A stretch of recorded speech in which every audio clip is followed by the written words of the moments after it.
హల్లెలూయా. దేవుని పరిశుద్ధ నామమునకు మహిమ కలుగును గాక. దేవుని నామానికి స్తోత్రాలు. దేవుని వాక్యాన్ని మనము ధ్యానం చేద్దాము.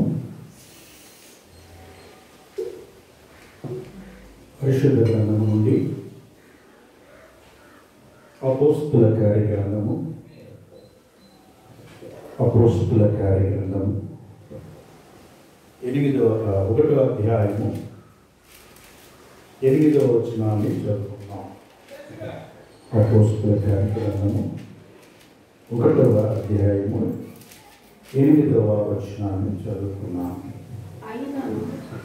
ఆయనను పరిశుద్ధాత్మ మీ మీదికి వచ్చినప్పుడు మీరు శక్తి నొందెదరు కనుక మీరు యెరూషలేములోను యూదయ సమరయ దేశములంతటను భూదిగంతముల వరకు నాకు సాక్షులై ఉండునని వారితో చెప్పాను. చాలు, చిన్న ప్రార్థన చేద్దాం.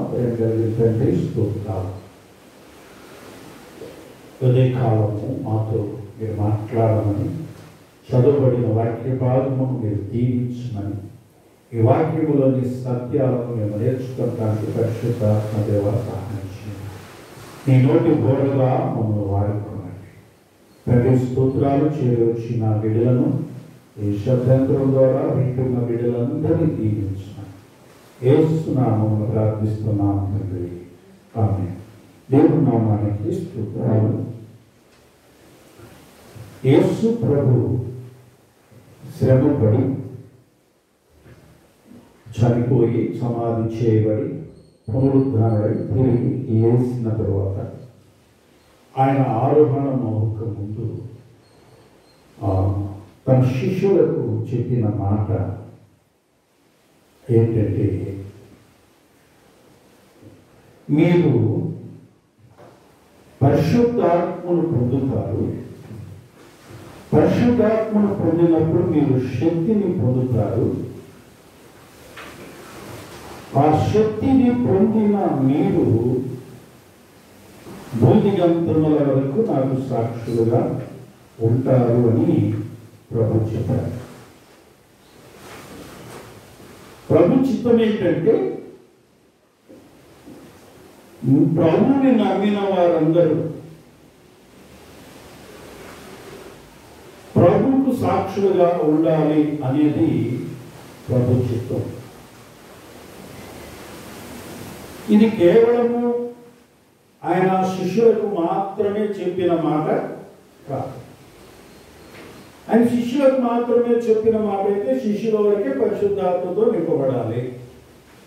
శిష్యుల వరకే ఆయనకు సాక్షులుగా ఉండాలి. కానీ ఇది కేవలం శిష్యులను ఉద్దేశించి చెప్పిన మాట కాదు, కానీ సంఘమును ఉద్దేశించి చెప్పిన మాట అయినది. దేవునికి స్తోత్రం. హల్లెలూయా. రక్షింపబడిన ప్రతి ఒక్కరును పరిశుద్ధాత్మతో నింపబడి శక్తి పొందుకొని వారు యూదయ సమరయ దేశములంతటను భూదిగంతముల వరకు ప్రభువు సాక్షులుగా ఉండాలనేది దేవుని యొక్క చిత్తం. ఆయన చేసిన వాగ్దాన ప్రకారంగా ఇక్కడ వాగ్దానం చేశాడు. ఆయన చిత్తాన్ని జరిగించడానికి ఏమిటా వాగ్దానం అంటే, పరిశుద్ధాత్మను పంపిస్తున్నాను, మీరు పరిశుద్ధాత్మతో నింపబడతారు, మీరు పరిశుద్ధాత్మతో నింపబడినప్పుడు మీరు శక్తి పొందుతారు. ఇది దేవుడు ఆయన చేసిన వాగ్దానం. రెండవది ఏంటంటే ఆయన చిత్తం. ఏంటి ఆయన చిత్తము? మీరు శక్తి పొందిన మీరు అంచెలంచెలుగా ఐడియాలా నాకు సాక్షులుగా, మీరు వెళ్ళిన ప్రతి స్థలంలో నాకు సాక్షులుగా ఉండాలి అనేది ఆయన చిత్తం. ఇక్కడ మనం గమనించినప్పుడు ఈ అపోస్తుల కార్యక్రమంలో మొదటి అధ్యాయంలో పరిశుద్ధాత్మ గురించిన వాగ్దానము, అలాగే పరిశుద్ధాత్మని కొరకు వారు కనిపెట్టి ప్రార్థించడం నాకు కనపడుతుంది. 2వ అధ్యాయంలో ఆ వాగ్దాన నెరవేర్పు, పరిశుద్ధాత్మతో వారు నింపబడటం, ఆ పరిశుద్ధాత్మతో నింపబడిన వారు వాక్ శక్తితో వారు దేవుని ఆరాధించడం, ఆ తరువాత వారు స్వస్థతను జరిగించడము, ధైర్యంగా సువార్తను ప్రకటించడం మనం చూస్తాం. దేవుని వాగ్దానము నెరవేర్చబడింది, కానీ దేవుని చిత్తం మాత్రం సంపూర్ణంగా జరగలేదు. దేవుని చిత్తాన్ని అనుసరించి వీడు నడవలేదు. ఏం చెప్పాడు ఆయన? యెరూషలేములోను యూదయలోను దేశములందంతటను భూదిగంతముల వరకు నాకు సాక్షులుగా ఉంటారు అని చెప్పారు కదా. కనుక ఇప్పుడు వాళ్ళు ఏం చేయాలి? అంచెలంచెలుగా దేవునికి సాక్షిగా వారు ముందుకు వెళ్ళాలి. కానీ దేవుడు వారికి పరిశుద్ధాత్మను ఇచ్చారు, పరిశుద్ధాత్మ శక్తిని పొందుకున్నారు, శక్తితో నింపబడ్డారు, ఆ శక్తితో అద్భుతాలు చేస్తూ ఉన్నారు, ఆత్మల రక్షణ జరుగుతుంది, సంఘం విస్తరిస్తూ ఉంది. కానీ దేవుని చిత్తాన్ని సంపూర్ణంగా వారు జరిగించలేదు. దేవుని ప్రణాళిక ప్రకారంగా ఆ యెరూషలేములోనే ఉంటున్నారు. దేవుని చిత్తమును జరిగించకపోవడం వలన, దేవుని చిత్తాన్ని నెరవేర్చకపోవడం వలన, దేవుని యొక్క ప్రణాళికలో మనము నడవకపోవడం వలన జరిగే 4 నష్టాల గురించి మనము ఈ సందర్భంలో మనం ధ్యానం చేద్దాం. 1, దేవుని చిత్త ప్రకారంగా నడవకపోవటం వలన సంఘములో శోధన బయలుదేరింది. ఏం బయలుదేరింది? సంఘములో శోధన.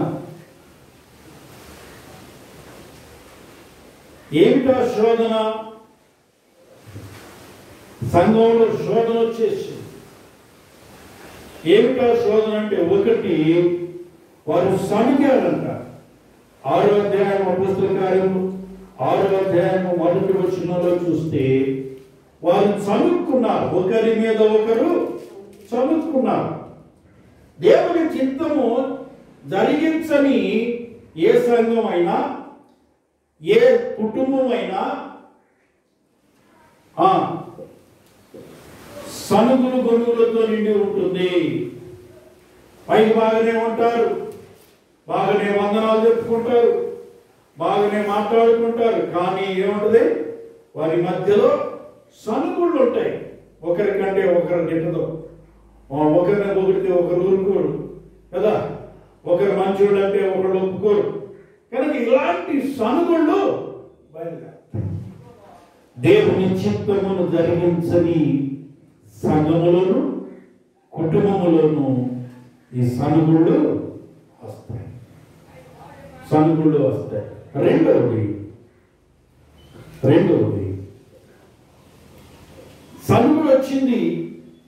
ఈ సనుగుడు వచ్చినప్పుడు వాళ్ళు ఏం చేశారంటే, ఈ సనుగుడిని సర్దుమనపడం కొరకు ప్రయత్నం చేశారు, కానీ దేవుని చిత్తమును మనం జరిగించట్లేదు. అందుకే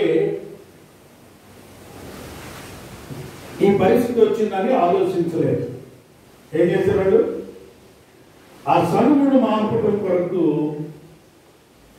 సంఘ పెద్దలను ఏర్పాటు చేసి ఆ పరిస్థితిని చక్కదిద్దినట్టుగా చేశారు. మంచిదే, ఆ పరిస్థితిని చక్కదిద్దారు. కానీ దేవుని ప్రణాళిక ప్రకారం మనం వెళుతున్నామా లేదా అనేది ఆలోచన చేయలేదు. మొదటే కనుక వారు గ్రహించి దేవుని ప్రణాళిక ప్రకారంగా ముందుకెళ్ళి ఉన్నట్లయితే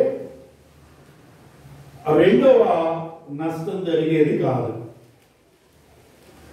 ఎప్పుడైతే ఈ సనుగుడు వచ్చిందో ఆ సనుగుడు సర్దమనపడానికి వీరు ప్రయత్నం చేసి వీరి పద్ధతిలో ఒక విధానాన్ని ఏర్పాటు చేసుకొని దాన్ని సర్దుమనిపారు. దేవుడు ఏం చేశాడంటే వీళ్ళలా కలవని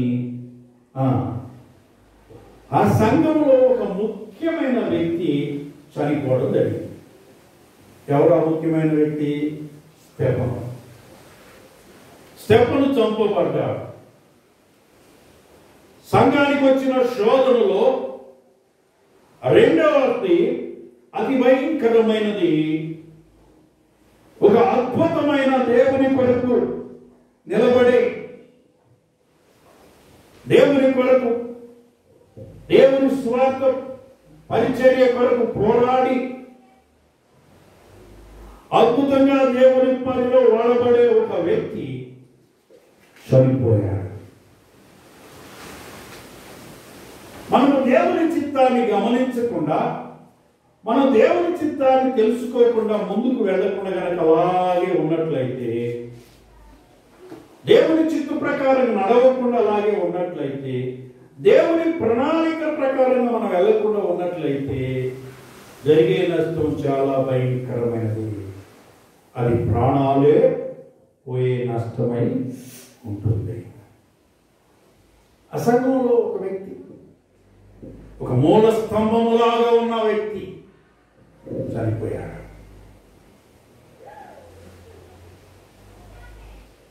అయినను సంఘం అలాగే ఉండిపోయాడు.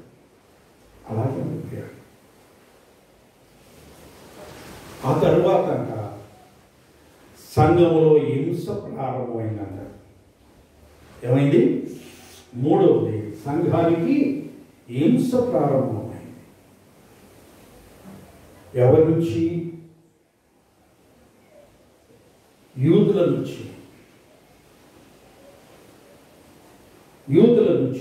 ఎవరి యూదులు అంటే మతస్థులు.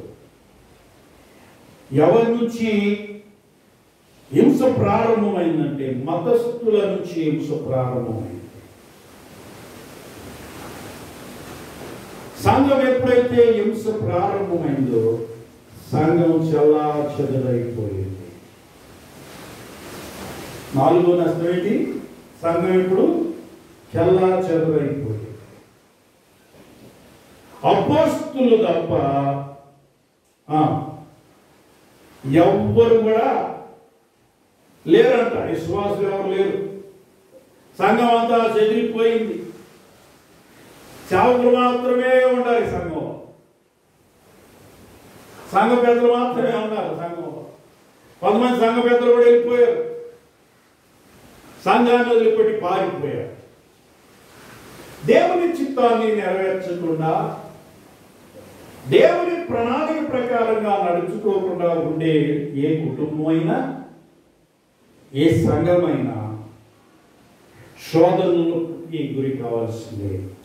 ఆ శోధన ఏంటంటే సనుగుళ్ళు, మరణాలు, హింసలు, చివరికి చెదిరిపోవడం జరుగుతుంది.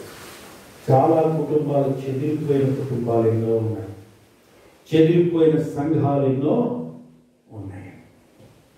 కాబట్టి ప్రభు చెప్పింది ఏంటంటే, నేను మీకు వాగ్దానం చేస్తున్నాను, మీకు వాగ్దానం చేయబడిన ఆత్మ మీ మీదకి వస్తారు. ఆయన వచ్చినప్పుడు మీరు శక్తి పొందుతారు. శక్తి పొందిన మీరు ఇదిగో ఇక ప్రణాళిక నేను ఇస్తూ ఉన్నాను. మొదట యెరూషలేములో నాకు సాక్షులుగా ఉండండి, యోదయాలో నాకు సాక్షులుగా ఉండండి, దేశములంతటా నాకు సాక్షులుగా ఉండండి, భూదిగంతాల వరకు మీరు ఎంతవరకు వెళ్తే అంతవరకు నాకు సాక్షులుగా ఉండండి అని చెప్పి ప్రభు చెప్పాడు. కానీ ఆ ప్రణాళికను ప్రకారంగా వీళ్ళు ముందుకి వెళ్ళలేదు.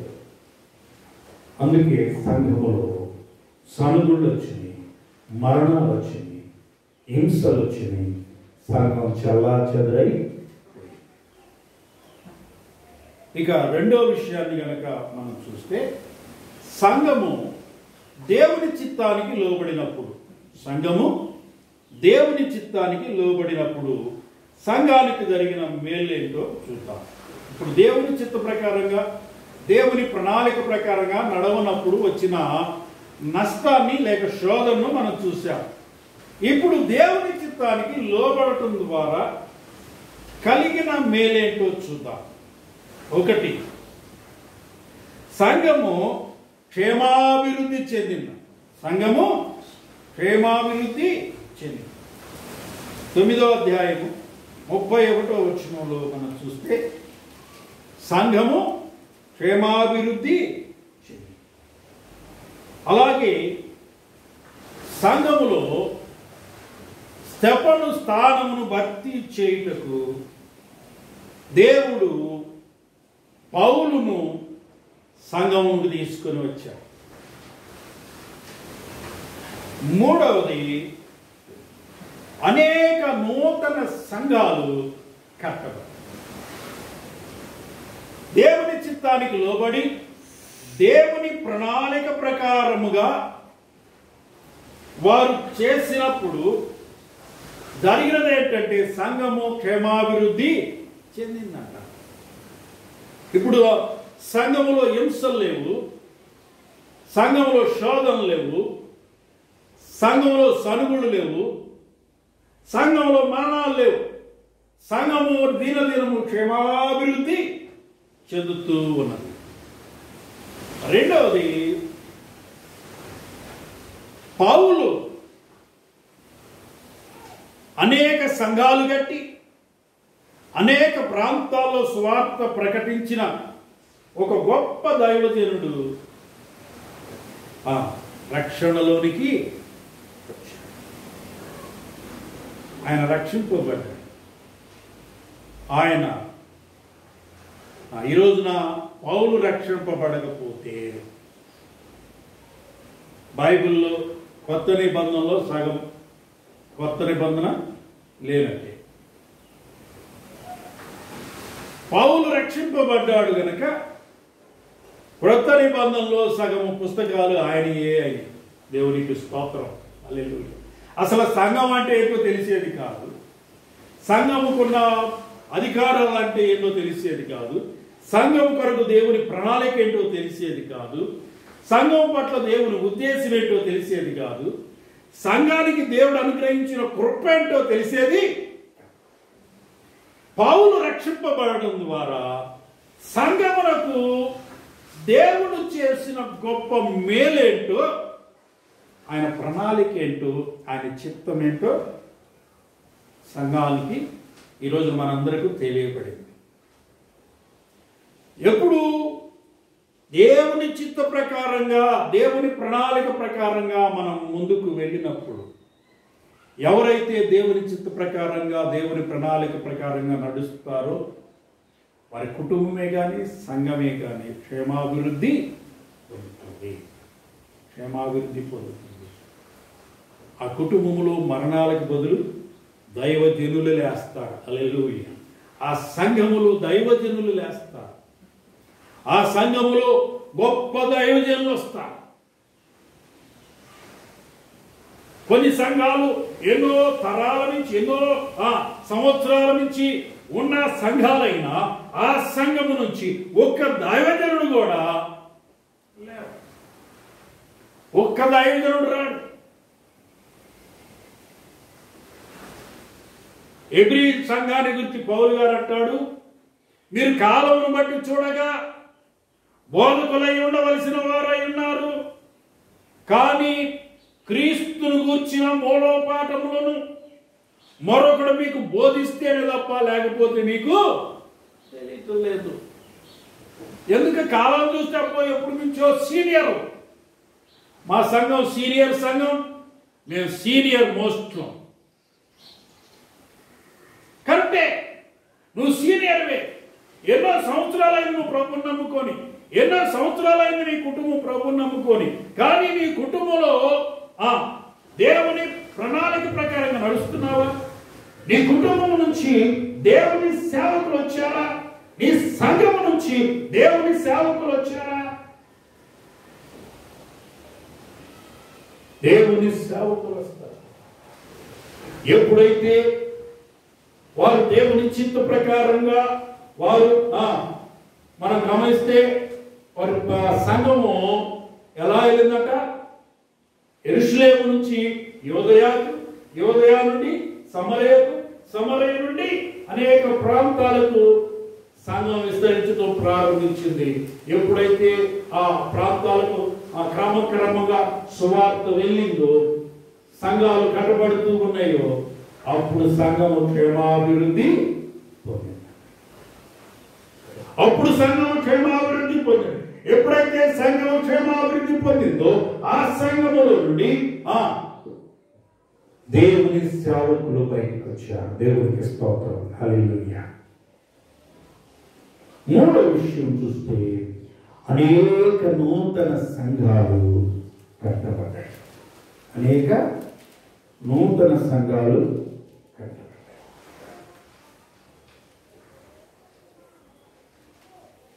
నూతన సంఘాలు కట్టబడ్డాయి. ఎలా కట్టబడ్డాయి? దేవుని ప్రణాళిక ప్రకారంగా, దేవుని చిత్త ప్రకారంగా వెళ్ళారు కనుక. ఇంతకుముందు యెరూషలేములోనే సంఘం, ఇంకెక్కడ సంఘాలు లేవు.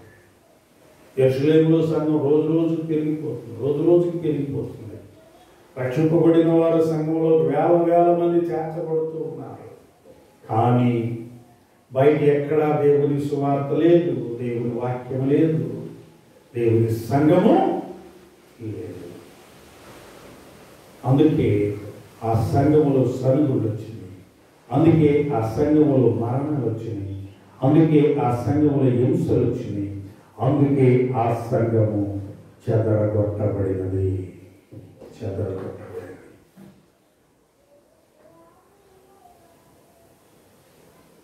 ప్రియ సహోదరుడా, సహోదరి, దేవుని నమ్మిన నీవు, నీ కుటుంబం, నీ సంఘము దేవుని ప్రణాళిక ప్రకారంగా దేవుని చిత్తాన్ని జరిగిస్తున్నావా? దేవుని ఆత్మతో నింపబడిన నీవు, దేవుని శక్తితో నడపబడుతున్న నీవు, దేవుని శక్తిని పొందుకున్నాను అని చెప్తున్న నీవు, దేవుని ఆత్మను పొందుకున్నాను అని చెప్తున్న నీవు, మరి శక్తి పొందావా? శక్తి పొంది ఆ శక్తితో సువార్త ప్రకటిస్తున్నావా? ఆ శక్తితో దేవుని ప్రణాళిక ప్రకారంగా ముందుకెళ్తున్నావా లేదా? ఆలోచన చేయాలి. లేకపోయినట్లయితే ఆ సంఘమైన, కుటుంబమైన శోధనలకు గురి కావాల్సిందే. శోధన రాకుండా ఉండాలంటే దేవుని చిత్తానికి లోబడాలి. దేవుని ప్రణాళిక ప్రకారముగా దేవుని సన్నిధిలో నడుచుకోవాలి. అలా నడుచుకున్నప్పుడు దేవుడు అద్భుతాలు చేస్తాడు. ఇప్పుడు ఆ సంఘంలో అద్భుతాలు జరుగుతుంది. ఇప్పుడు ఆ సంఘము దినదినము విస్తరిస్తూ ఉంది. ఆనందము, సంతోషంతో, పరిశుద్ధాత్మ యందు ఆనందంతో ఆ సంఘం విస్తరిస్తూ ఉంది. ఒక గొప్ప వ్యక్తి చనిపోయాడు, సంఘంలో లేడు అనుకుంటే, అంతకన్నా మరో గొప్ప వ్యక్తిని దేవుడు సంఘానికి ఇచ్చాడు. ఈ వ్యక్తి యెరూషలేములోనే ప్రభువుకు సాక్షిగా జీవిస్తే, ఆ వచ్చిన రెండో వ్యక్తి భూదిగంతాల వరకు సాక్షిగా జీవించాడు. దేవునికి స్తోత్రం, హల్లెలూయా. ఆ వ్యక్తి ధర్మశాస్త్రాన్ని గురించి బోధిస్తే ప్రజలకి, ఏ వ్యక్తి ధర్మశాస్త్రాన్ని బోధించడమే కాకుండా దేవుని యొక్క ప్రణాళిక ఏంటో, దేవుని చిత్తం ఏంటో పత్రికల రూపంలో సంఘానికి అందించాడు. దేవునికి స్తోత్రం. అప్పుడు సంఘం చెదిరిపోయింది. ఇప్పుడు అనేక సంఘాలు ఏర్పడ్డాయి. కాబట్టి ఆశీర్వదించు ప్రభువా, నా కుటుంబాన్ని ఆశీర్వదించు ప్రభువా, నా సంఘాన్ని ఆశీర్వదించు ప్రభువా అని ప్రార్థన చేస్తున్నాం. మంచిదే. కానీ ఎప్పుడు వచ్చింది ఆశీర్వాదం? దేవుని చిత్తము నెరవేర్చినప్పుడు వచ్చింది. హల్లెలూయా.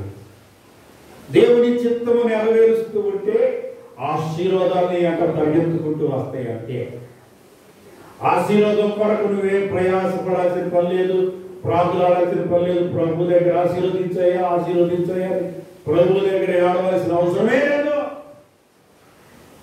నీవు పని చేయి. నువ్వు పని చేస్తా ఉంటే ఆయన చెప్పిన ప్రకారంగా, ఆయన చిత్త ప్రకారంగా, ఆయన ప్రణాళిక ప్రకారంగా నువ్వు పని చేస్తూ ఉంటే ఆయనేమి నీకు అప్పుండేవాడు కాదు. ఆయన చేయాల్సినంత నీకు చేయాల్సినంత ఆయన చేసుకుంటూ వస్తాడు. కాబట్టి అందుకే ప్రభు అంటాడు, ఏమి తిందుమా ఏమి త్రాగుదుమా అని చింతించవద్దని చెప్తూ ఆయన అంటాడు, ఇవన్నీ మీకు కావాలని మీ పరలోకపు తండ్రికి తెలుసు. కనుక వీటి కోసం మీరు టైం వేస్ట్ చేసి ప్రభువా మాకు అది అయ్యా ఇది అయ్యా అజ్జయ్యా ఇచ్చేయ్యా టైం వేస్ట్ చేయగలండి. దానికాడ ప్రభు సన్నిధిలో ఏడవద్దు. దాన్ని అదే ఒక ప్రార్థనగా చేయొద్దని చెప్పాడు ప్రభు. మరి ఏం చేయాలయ్యా అంటే ఆయన ఏమంటున్నాడంటే, నా రాజ్యమును నీతిని మొదట వెదకండి. ఆయన రాజ్యమును నీతిని మొదట వెదిగితే అంటాడు, అవన్నీ మీకు అనుగ్రహింపబడును. హల్లెలూయా. చేయసాల్సిన పని చేయకుండా ఫలితాన్ని ఆశిస్తూ ఉన్నాం. ఎంత స్వార్థము, ఎంత సోమర్థం. పని చేస్తే ఫలితాన్ని ఆశించాల్సిన అవసరం వచ్చేస్తుంది. పని చేయటం వరకు మన పని, ఫలితాన్ని గురించి ఆశించడం ఆలోచించడం మన పని కాదు. ఫలితాన్ని ఇచ్చేవాడు దేవుడు, ఆయన నమ్మదగిన వాడు. దేవునికి స్తోత్రం. మనం ఫలితం కొరకే ప్రార్థన చేస్తున్నాం కానీ పని మాత్రము చేయటం లేదు. మొదట ఆయన చిత్త ప్రకారంగా, ఆయన ప్రణాళిక ప్రకారంగా మనం పని చేస్తూ ముందుకు వెళ్తే మనకి ఏది అవసరమో, ఎప్పుడు అవసరమో, ఎలాంటి అవసరం ఉందో, ఏ సమయానికి ఏది అవసరమో, ఏ టైంకు మనం ఎలా ఉండాలో, ఎలా నడుచుకోవాలో, మనల్ని ఎలా భద్రపరచాలో, ఎలా కాపాడాలో అవన్నీ ఆయనకి తెలుసు. అవన్నీ ఆయన మనకు అనుగ్రహిస్తాడు. కనుక ప్రభు అంటున్నాడు,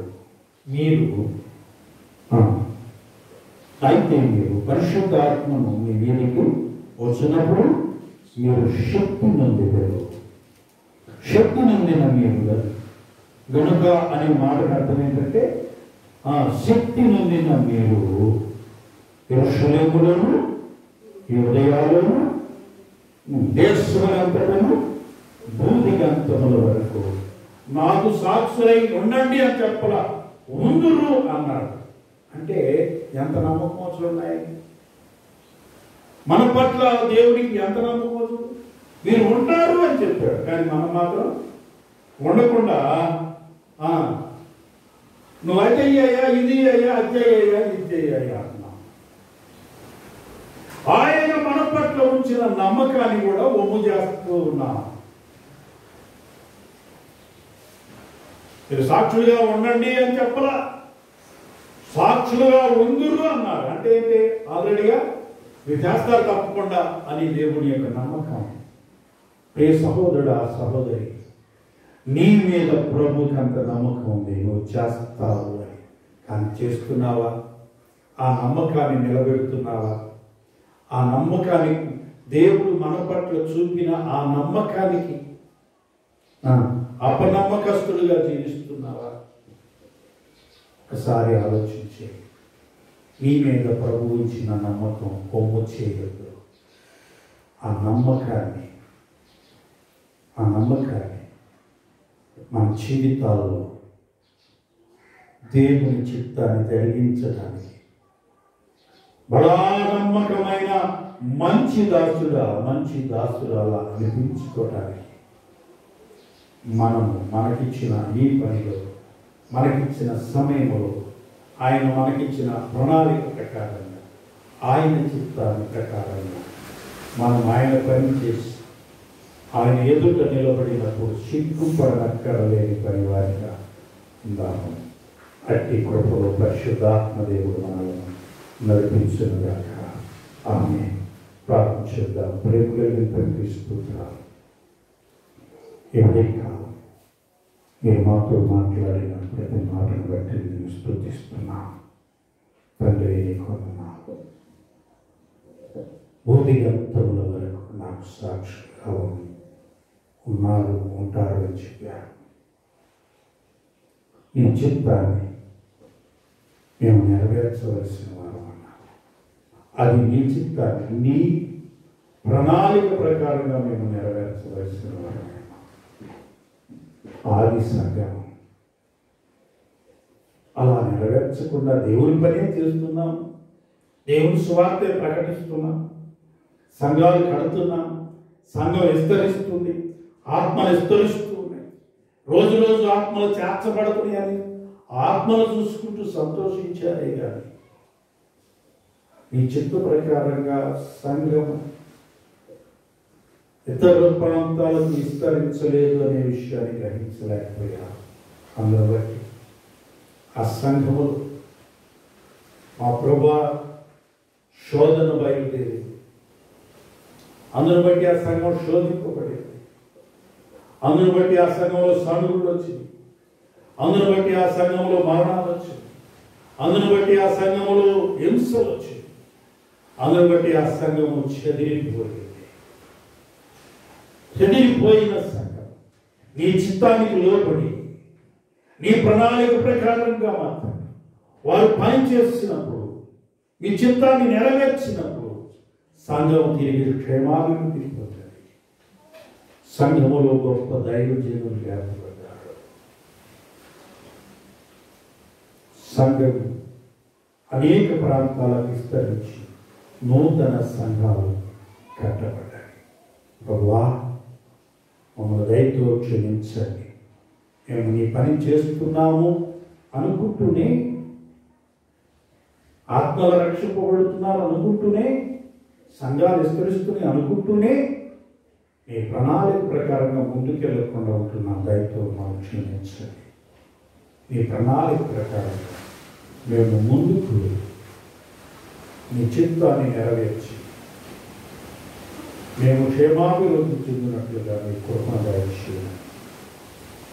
యేసు నామమున ప్రార్థిస్తున్నాము. ఆమేన్.